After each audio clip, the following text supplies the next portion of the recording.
Nokkrir ungir frumkvöðlar úr Eyjafirði hafa verið að þróa hágæða hátalara í nokkur ár. Þeir fengu lítinn hljómgrunn hjá bönkum og sjóðum og eyfiskum sveitafélögum og leituðu því út fyrir svæðið eftir stuðningi. Það voru skagstrendingar sem tóku þeim opnum örmum og lánuðu aðstöðu í gömlu fristuhúsi. Við erum búin að eyða ári núna í að hanna þá og vinna í að búa til vöru. Átti að taka nokkra mánuði en ég var alltaf að breyta skoðun, ég gat ekki hætt. Það var að vera betra og betra og betra. Ertu að leita rétta soundinu, rétta hljóðinu? Já, líka rétta verðinu. Þetta má ekki kosta fleiri milljónir. Það er mjög auðvelt að gera mjög góðan hátalara og láta hann kosta eins mikið sem hann getur. Þá kaupir maður bara flottast sem maður finnur og lætur að sounda. En það er aðeins erfiðar að nota eitthvað ódýrt dót og láta hljóma eins vel og þetta dýra. Hvernig gerum maður það? Ertu búin að ná því takmarki? Já, með þessum litlu hérna. Segðu mér aðeins hvernig þú fórst að því. Það var eiginlega bara með því að hunsa allar þessar venjulegu formúlur og eyða bara ógeðslega miklum tíma í að hlusta og pröfa mismunandi aðferðir. Eins og hljóðstýringin inn í bóksinu, hún er alveg einstök. Hún lætur keilunar vinna allt öðru sér saman heldur en venjulega. Er það svona iðnaðarleyndamál? Máttu ekkert segja mig hvernig það er? Ég vill ekki segja það, nei. Ekki strax. Það er ekkert búið að einkaleyfa þetta eða neitt. Að fara að smíða hátalara á Íslandi, er það vænleg búgrein? Já, það er alveg jafn vænlegt og eitthvað annað. Og það er markaður til staðar og sem veltir miklu peningu, þannig að við erum dálítið langt frá markaðnum og búum við lítinn heimamarkað. Þannig að þegilegtinu til er þetta kannski dálítið erfitt. En við erum í viðræðum núna við verslanir í Bretland og Portugal sem eru bara á byrjunarstigi og vonandi verður eitthvað komið út fyrir því bara fyrir jól. En hvernig hófst þetta allt saman?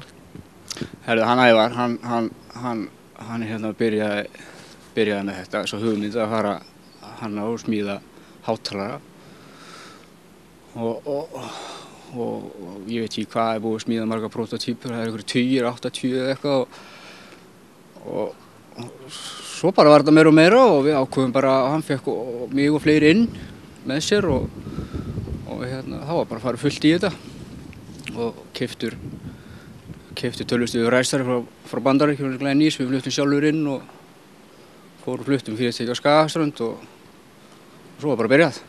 En hvernig hljóð vill maður fá út úr hátalarum? Bara eins nákvæmt og hægt er, þannig að það sé ekki að lita hljóðið. Það sé ekki að breyta upphaflega hljóðinu sem að tónlistarmennir vildu fá fram.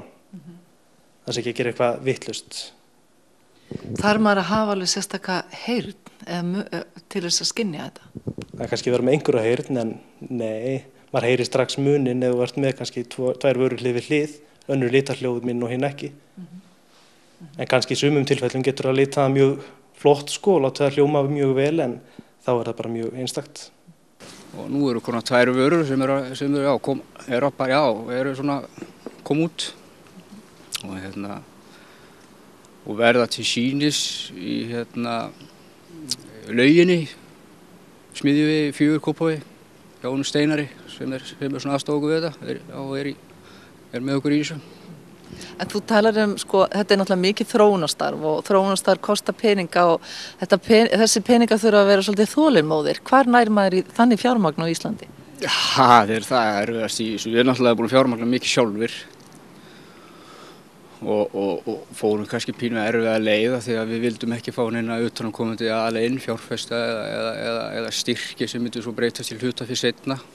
Við vildum svona reyna að gera þetta bara sjálfir. Og svo hefur við fengið styrki frá Nýsköpunarmiðstöð Íslands og SSNVAF og svo náttúrulega styrkti sveitafélagið okkur, hérna Skagaströnd.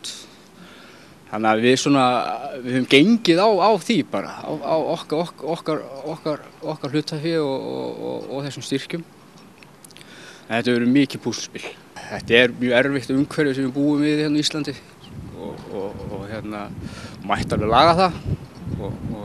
Það er ekkert svo flókið og erfitt að gera það. Nú komdu með lausnina. Já, ég myndi allavega að þú farið ákveðin styrk og ég myndi segja að ríki geti komið að því með að gefa þessum fyrirtækjum skattaafslætti eins og til svona launatengdum gjöldum. Þannig að peningur myndi nýtast betur inn í fyrirtækinu í að kaupa það sem þarf að kaupa til þess að hanna og þróa vöruna. En hvar kemur íslensk ull við sögu í þessum hátalurum? Þeir dempa hljóðið inn í bóksinu. Þannig að það sé ekki að endurkastast út úr bóksinu á asnalegum tímum. Hvað nota aðrir í þetta? Það er bara gerviefni, eins og kallað englarygg út í Svíþjóð. Það getur ekki verið gott. Nei, það er ekki eins náttúruvænt. En það mögulega gerir það sama. Þetta er ekkert nýtt með hljóminn að gera. Þetta er bara gott efni. Fannst þú það upp að setja íslenska ullin í hátalurum? Nei, mér hefði aldrei dottið í hug. Það var eiginlega bróðir minn sem vildi gera eitthvað mjög spes. Hann vildi helst hafa þetta frá, hvað var það aftur? From sheep to sound. Það átti að vera slóganið frá honum.